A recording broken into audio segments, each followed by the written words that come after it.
നല്ല മട്ട റൈസ് കുതിർത്തിയെടുത്ത് അതൊന്ന് പൊടിച്ചെടുക്കാം. എന്നിട്ട് നല്ല ചിക്കനും പുട്ടും റെഡിയാക്കാം. അതിനായിട്ട് തലേ ദിവസം തന്നെ കുതിർത്താനായിട്ട് വെക്കണം.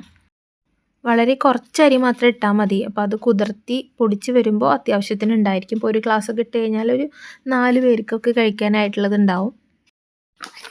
ഇനി അതിൻ്റെ വെള്ളമൊക്കെ ഒന്ന് വാർന്ന് വന്നതിന് ശേഷം മിക്സിയുടെ ജാറിലിട്ടിട്ട് നന്നായിട്ട് പൊടിച്ചെടുക്കാം.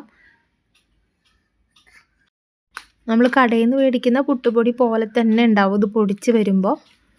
പിന്നെ നല്ല സോഫ്റ്റും ആയിരിക്കും. ഇനി ഇത് കുഴച്ചെടുക്കുമ്പോൾ വളരെ കുറച്ച് വെള്ളം മാത്രം ചേർത്താൽ മതി. സാധാ നമ്മൾ അരിപ്പൊടിയിൽ പുട്ട് കുഴയ്ക്കാനായിട്ട് ചേർക്കുന്ന അത്രയും വെള്ളത്തിൻ്റെ ആവശ്യമില്ല. ഇനി ആവശ്യത്തിന് ഉപ്പ് ചേർത്ത് നന്നായിട്ട് കുഴച്ചെടുത്തിട്ട് കുറച്ച് തേങ്ങയും പിന്നെ ഇതിൻ്റെ ഫില്ലിങ്സ് നമ്മൾ ഓൾറെഡി ചിക്കൻ റെഡിയാക്കി വെച്ചിട്ടുണ്ട്.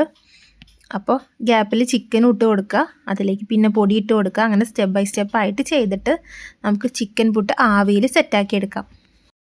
ചിക്കൻ പിന്നെ സാധാ റോസ്റ്റ് പോലെയാണ് ചെയ്തെടുത്തേക്കുന്നത്. വളരെ ടേസ്റ്റി ആയിട്ടുള്ള ചിക്കൻ പുട്ടാണ്.